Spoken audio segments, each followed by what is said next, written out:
शेतकरी नामा GA news YouTube चॅनलमध्ये आपणा सर्वांचं स्वागत आहे। आपण हे चॅनल सबस्क्राइब केले नसेल तर आजच सबस्क्राइब करा आणि समोरील घंटीच्या बटनावर क्लिक करा, म्हणजे शेतीविषयक नवनवीन व्हिडिओ आपल्या मोबाईलवर पाहता येतील। गणेश आगमनाच्या सर्व शेतकरी बांधवांना हार्दिक शुभेच्छा। कृषी साप्ताहिकी या आठवड्यातील महत्त्वाच्या बातम्या। सोयाबीनचे विक्रमी उत्पादन, एकरी 51 पोती। ॲग्रोवन उभारणार माल विक्रीची दुकानदारी।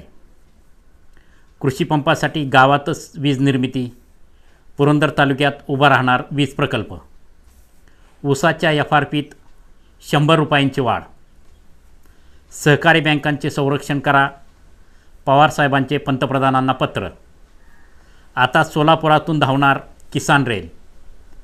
पंतप्रधान सोयाबीनचे विक्रमी उत्पादन, एकरी 51 पोती। वर्ष 2019च्या हंगामात जॉर्जिया येथील रॅडी डाउडी या शेतकऱ्यांनी सोयाबीनमध्ये एकरी 51.77 क्विंटल उत्पादन नोंदवले आहे। यापूर्वी एकरी 49.5 क्विंटल सोयाबीन उत्पादनाचा विक्रम त्यांच्याच नावे होता। हा 2016चा विक्रम त्याने 2019मध्ये मोडीत काढला आहे। डाउडी यांनी घेतलेले विक्रमी सोयाबीन उत्पादन जागतिक सरासरीच्या 5 पट अधिक आहे, तर आपल्या राज्यातील सरासरी उत्पन्नाच्या जवळजवळ 13 पट अधिक आहे। डाउडी यांच्या विक्रमी सोयाबीन उत्पादनाबरोबर प्रगत देशातील अनेक पिकांची आपल्यापेक्षा अधिक उत्पादकता हा येथील शेतकरी, शास्त्रज्ञ, संशोधक, निविष्ठा उत्पादक कंपन्या आणि शासन यांच्यासाठी चिंतनाचा विषय आहे। डाउडी यांच्या विक्रमी सोयाबीन उत्पादनामध्ये उत्तम पीक व्यवस्थापनाबरोबर गुणवत्तापूर्ण निविष्ठा, अत्यंत प्रगत लागवड तंत्र, सेंटर पिव्होट सिंचन पद्धतीचा वापर यांचा समावेश आहे। उत्पादकता वाढीसाठी आपल्याकडील शेतकरी दिवसरात्र मेहनत आणि नवनवीन प्रयोग करीत असतो, परंतु त्यास भरघोस उत्पादनक्षम वाण, दर्जेदार निविष्ठा, जागतिक पातळीवरील प्रगत लागवड तंत्र, जमिनीचा प्रकार आणि पिकानुसार पेरणी ते काढणीपर्यंत अत्याधुनिक यंत्रे, अवजारे उपलब्ध व्हायला हवीत, तरच आपण जागतिक उत्पादनाच्या किंवा या विक्रमाच्या कुठंतरी जवळपास जाऊन पोहोचू शकू। आता ॲग्रोवनची दुकानदारी। सकाळ समूहाचे शेतीविषयक प्रकाशन ॲग्रोवन या दैनिकाने आता ॲग्रोवन मार्ट या रिटेल पुरवठा साखळीचा स्वातंत्र्यदिनी प्रारंभ केला आहे। सकाळ माध्यम समूहाचे व्यवस्थापकीय संचालक अभिजित पवार यांनी या संकल्पनेची माहिती देताना सांगितले, ॲग्रोवनमधून शेतकऱ्यांना आवश्यक व उपयुक्त माहिती उपलब्ध करून दिली जाते।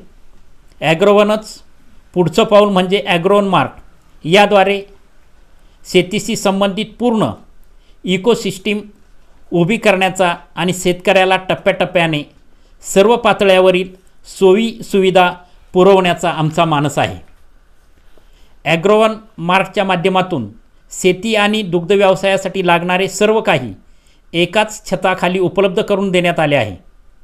शेतीसाठी आवश्यक साहित्य आणि अवजारापासून दुग्ध व्यवसायासाठी लागणाऱ्या प्रत्येक वस्तूपर्यंत सर्व काही ॲग्रोवन मार्टमध्ये मिळणार आहे।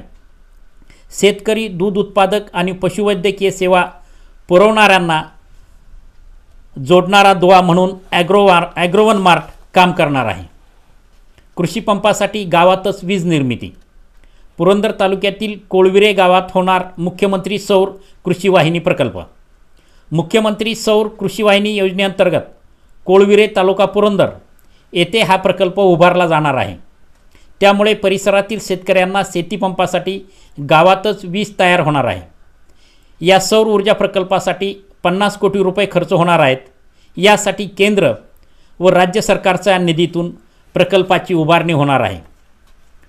2020-2021साठी ऊसाच्या FRPत 100 रुपयाची वाढ, प्रतिटन 2850 रुपये केंद्राचा निर्णय। यंदाच्या या हंगामासाठी ऊसाच्या FRPत प्रतिटन 100 रुपये वाढ करण्यात आली आहे। गेल्या वर्षी 10% रिकव्हरीसाठी प्रति टन 2750 रुपये असणारी FRP यावर्षी 2850 रुपये असणार आहे.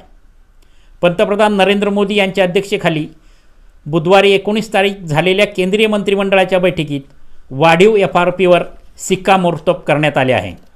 साखर उद्योगातील तज्ज्ञांनी दिलेल्या माहितीनुसार राज्याची सरासरी रिकव्हरी 11.5% इतकी आहे. नव्या दरानुसार 10% रिकव्हरीला 2850 रुपये मिळतील. पुढील 1.5% रिकव्हरीला प्रति टनास 428 रुपये मिळतील. एकूण 11.5 रिकव्हरीसाठी FRP 3278 रुपये प्रति टन होईल. प्रतिटन तोडणी वाहतूक 625 रुपये वजा केल्यास राज्यातील ऊस उत्पादकांच्या हातात 2653 रुपयाची FRP प्रति टनास मिळेल. वाढीव FRP शेतकरी संघटनेच्या नेत्यांनी सावध प्रतिक्रिया दिली आहे. वाढीव FRP टोकडी असून केंद्र सरकारने निराशा केली असून ती 500 रुपये अपेक्षित होती असे शेतकरी संघटनेचे अध्यक्ष रघुनाथदादा पाटील म्हणाले. तर माजी खासदार शेतकरी नेते राजू शेट्टी यांनी या वाढीव FRPचा शेतकऱ्यांना लाभ होणार नाही. शेतकऱ्यांच्या उत्पादन खर्चात मोठी वाढ झाली आहे. कृषी मूल्य आयोगाने नेमक्या कोणत्या मुद्द्याचा अभ्यास करून ही FRP वाढ दिली हे पाहावे लागेल असे शेट्टी यांनी सांगितले. साखर उद्योगातील तज्ज्ञ विक्रम अवताडे म्हणाले, ऊसाच्या वाढलेल्या उत्पादन खर्च पाहता FRP वाढीचा निर्णय स्वागतार्ह आहे. त्या जोडीला साखरेचा आधारभूत किंमत वाढ झाली असती तर साखर कारखान्यांसमोरील अडचणी दूर झाल्या असत्या. सहकारी बँकांचे संरक्षण करा. माजी केंद्रीय मंत्री शरद पवार यांचे पंतप्रधानांना पत्र. 100 वर्षापेक्षा मोठा इतिहास असलेल्या सहकारी बँकांबाबत चिंता व्यक्त करत माजी केंद्रीय कृषी मंत्री शरद पवार यांनी सहकारी बँकांचे संरक्षण करण्याची मागणी पंतप्रधान नरेंद्र मोदी यांच्याकडे एका पत्राद्वारे केली आहे. केंद्र सरकारने मध्यमवर्गीयांचे हित जपण्यासाठी सहकारी बँका RBI रिझर्व्ह बँकेच्या नियंत्रणाखाली आणण्याचा निर्णय घेतला आहे. त्या संदर्भात हे पत्र आहे. सहकारी बँका ह्या ग्रामीण अर्थव्यवस्थेचा कणा आहेत. मात्र प्रथमदर्शनी आर्थिक आणि व्यावसायिक दृष्टिकोनातून रिझर्व्ह बँकांचे सहकारी बँक क्षेत्राबाबतचे धोरण अस्पृश्यतेचे राहिले आहे असा खेदही या पत्रात व्यक्त करण्यात आला आहे. आधुनिक तंत्रज्ञान नसल्याने RBIला या सहकारी बँकांचे लेखापरीक्षण करणे दरवर्षी शक्य होत नाही. म्हणून या बँकांचे खाजगी बँकेत परावर्तित करण्यासाठी जोर धरला जात आहे. या प्रकरणी तातडीने लक्ष घालण्याची मागणीही पवार यांनी पंतप्रधान मोदींना केली आहे. लॉकडाऊनच्या काळातही पवार यांनी लिहिलेले हे पंतप्रधानांना लिहिलेले 5वे पत्र आहे. आता सोलापुरातूनही धावणार किसान रेल. शेतकऱ्यांच्या शेतमालाला स्वस्तात परराज्यातील बाजारपेठ उपलब्ध व्हावी यासाठी सुरू करण्यात आलेली किसान रेल आता सोलापूर जिल्ह्यातही धावणार आहे. यामुळे सोलापूर जिल्ह्यातील डाळिंब, द्राक्ष, केळी या फळासह कांदा आणि अन्य भाजीपाल्यांची रेल्वेने वाहतूक होणार आहे. कोल्हापूर ते मनमाड असा तिचा मार्ग राहणार आहे. पुढे देवळाली, नाशिक येथे दानापूर, बिहारकडे जाणाऱ्या किसान रेलला ती जोडली जाणार आहे. आठवड्यातून एकदा शुक्रवारी कोल्हापुरातून ही रेल्वे सोलापूर मार्गे नाशिककडे धावेल. त्यामुळे कोल्हापूर, सांगली, पुणे, नगर परिसरातील डाळिंब, केळी, द्राक्ष, कांदा, भाजीपाला परराज्यात पाठवणे शक्य होणार आहे. ही गाडी कोल्हापूरहून पहाटे 5 वाजता निघेल. त्यानंतर मिरज, सांगोला, पंढरपूर, कुर्डुवाडी, दौंड, नगर आणि मनमाड असा प्रवास करेल. या प्रत्येक स्थानकावर ही गाडी शेतमाल घेण्यासाठी थांबेल. पुढे ही रेल्वे देवळाली येथून सुटणाऱ्या किसान रेलला जोडली जाईल. या रेल्वेला 17 डबे असणार आहेत. ती सोलापूर जिल्ह्यात सांगोला, पंढरपूर भागात मोठ्या प्रमाणावर डाळिंब, द्राक्ष, बेदाणा उत्पादित होतो. या सर्व शेतमालाला परराज्यातील बाजारपेठ मिळणार आहे. बिहार व पुढे मुझफ्फरापूर, दिल्लीपर्यंत ही रेल्वे शेतमाल वाहतूक सेवा आहे. त्यामुळे कमी खर्चात शेतमाल पोचणार आहे. सुशांत सिंह आत्महत्ये एवढी चर्चा शेतकरी प्रश्नावर का होत नाही? राजू शेट्टी यांचा सवाल. देशात, राज्यात हजारो शेतकऱ्यांनी आत्महत्या केल्या आहेत. दूध दर प्रश्नी शेतकरी आक्रमक आहेत. असे असताना सरकार व लोकप्रतिनिधी मात्र या प्रश्नावर बोलण्याऐवजी सुशांत सिंह आत्महत्या प्रकरणावर बोलायला प्राधान्य देताना दिसत आहेत.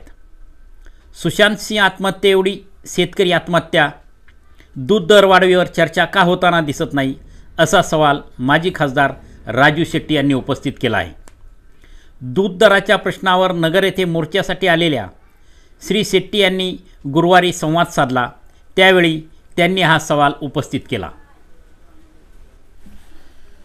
गेले काही दिवसापासून कोसळणाऱ्या संततधार पावसाने शेतकऱ्यांमध्ये समाधानाचं आणि आनंदाचं वातावरण आहे. जवळजवळ महाराष्ट्रातील सर्वच परिसरात मोठ्या प्रमाणावर पाऊस पडल्याने त्या परिसरातील सर्व ओढे, नाले, सर्व बंधारे, धरणं ही जवळजवळ 100% भरण्याच्या बेतामध्ये आलेली आहेत आणि त्यामुळं पिण्याच्या पाण्याचा आणि शेतीच्या पाण्याचा प्रश्न आहे. राज्यातील काही भागात पुन्हा पावसाचा जोर वाढला आहे. कोकण आणि विदर्भात अनेक ठिकाणी अतिवृष्टी झाली. शुक्रवारी तारीख 21 सकाळी 8 वाजेपर्यंत 24 तासात विदर्भातील साकोला येथे 254.4 मिलीमीटर इतकी पावसाची नोंद झाली आहे. कोकणात गुरुवारी 21 रात्रीपासून पावसाचा जोर वाढला. विविध भागात पावसाच्या सरीवर सरी कोसळत आहेत. वाऱ्याचा वेग देखील वाढला आहे. शुक्रवारी पहाटेपर्यंत पावसाचा जोर कायम होता. पुणे, सातारा जिल्ह्यातील पावसाची काही प्रमाणात संततधार सुरू असून खडकवासला, मुळशी या धरणातून विसर्ग सुरू झाला आहे. सांगलीत पावसाने उघडीप दिली असली तरी चांदोली आणि कोयना धरणातून पाण्याचा विसर्ग सुरू आहे. गेले 8 ते 15 दिवसापासून कोसळणाऱ्या पावसामुळे पुणे विभागातील सर्वच धरणं ही 100% भरण्याच्या मार्गावर आहेत, तर काही पूर्णपणे भरून मोठ्या प्रमाणावर नदीमध्ये त्याचा विसर्ग सुरू आहे.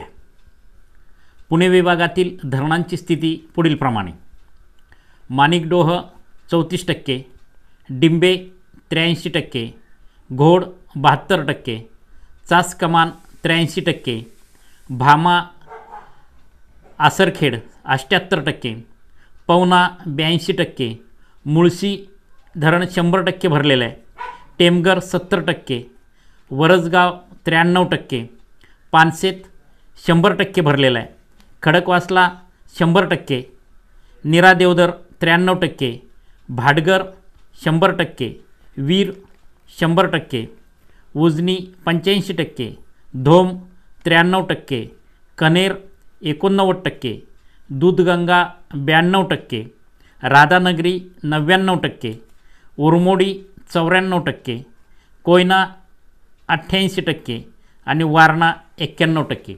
असे पुणे विभागातील सर्वच धरणं ही पूर्णपणे क्षमतेने भरलेली आहेत. पुढील काही दिवसामध्ये पावसाचा जोर असाच राहिला तर ही सर्व धरणं 100% भरतील आणि पुणे विभागातील शेतीच्या पाण्याचा आणि पिण्याचा पाण्याचा प्रश्न संपुष्टात आलेला असेल. त्यामुळे शेतकरी वर्गामध्ये मोठ्या प्रमाणावर समाधानाचं वातावरण आहे. याबरोबरच शेतकरी नामा कृषी साप्ताहिकी हे आठवड्यातील बातम्यांवर आधारित साप्ताहिक या ठिकाणी संपले.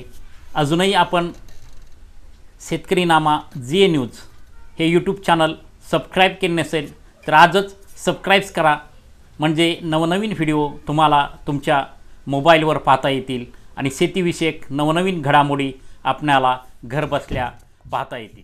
नमस्कार.